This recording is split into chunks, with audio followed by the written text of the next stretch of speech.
when we were preparing for tonight, we thought, well, who will we get on? And we asked around, what should we do? And Juddy said, well, I'd like you to get Dean Cox on, which interested us because these are, of course, premiership teammates. And when you get ruckman and midfielders, Duke, there's often a dispute as to who really sets up the other one's career. I think Juddy thought he made Coxie look pretty good. And I'm interested if Coxie thinks the other way. I think he might have. Well, we might just get straight over there because I think he's got himself next to a microphone. Big man, welcome.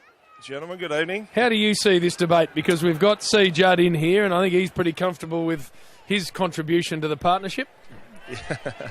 Well, I suppose I can't really argue with it because he won a Brownlow when he went to Carlton as well. So, but he's got to remember, I suppose as a ruckman, I had him, Cousins, and Pritis. So I think. Oh, hang on, we might have just lost his. Sorry, mate, we lost you when you said him, Cousins, and Pritis. Yeah, so I'm 3-2 up, I think. So. And good to speak to you, mate. You were heard when you landed at Adelaide Airport this morning just saying they can't believe that they let you in there after you tearing them a new one a couple of times over your career. Is that true that those words came out of your mouth? Well, obviously that's another fallacy that comes out of your mouth as well because we got here on Wednesday, so and you've been speaking to Embers. So it's unusual that, and that's what Embers said, it was amazing how they did let him back in the ground, but I can't believe it when you're playing loose man in the back line. You're bound to get plenty of the footy. So, no, you did a bit of damage over here as well.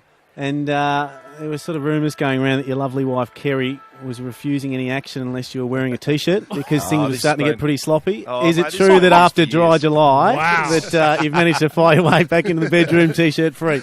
Oh, yeah. Well, you've started well, Chris. I've been partially known to like a few beers, so the weight has gone on a little bit, but manageable at the moment. Nothing wrong with a few beers, Coxie, let me tell you. Now, Coxie, your mate over here, Jody, who's sitting with us tonight, he loaded up a couple your way. He's Mr. Perfect. He's done everything absolutely 100% right. You spent a fair bit of time with him. Can you just drop the guard a little bit and maybe give us an insight into what he might have done outside of being the all-time great that he is?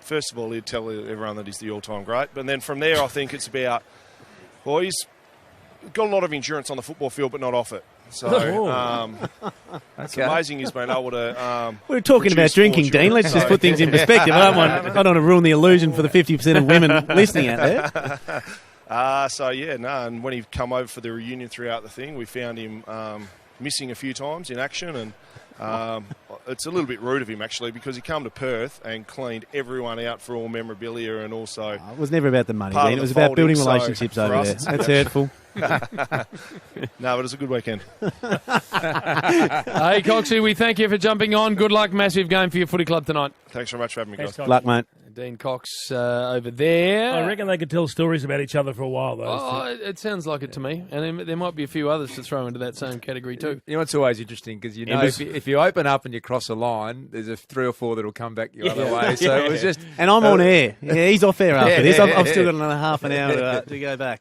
Chief, you don't really rate ruckman as a rule. Did you put Dean Cox above your rankings of you have to. ruckman? You have to because he was like having an extra on baller. Because the thing with Cox, you see a lot of ruckmen that get used as that conduit between defence and attack, and you don't want them with the ball. Because A, they'll butcher it with their skills, and B, they'll probably make a dumb decision to start with, so it's a twofold issue.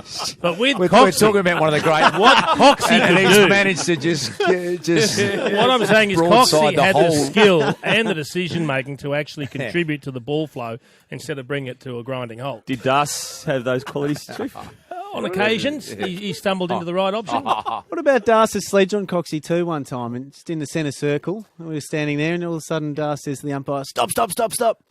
Coxie's nose is out of the circle. Remember that one, Darce? It was reminded to me recently. I had forgotten at the time. It was a decent-sized nose that, and at that stage, you'd probably had 20 possessions or something, Jim. And I thought, you got to do something. Got to do something at that point. Got to claw some ground back. So how did you blokes take that in the midfield? I think Juddy might have laughed. I thought it was a good one. I thought it was good. And his nose is out of the circle, Chief. It was a serious schnoz. It'd be worshipped in Korea, Jim. You know, a big nose in Korea is revered.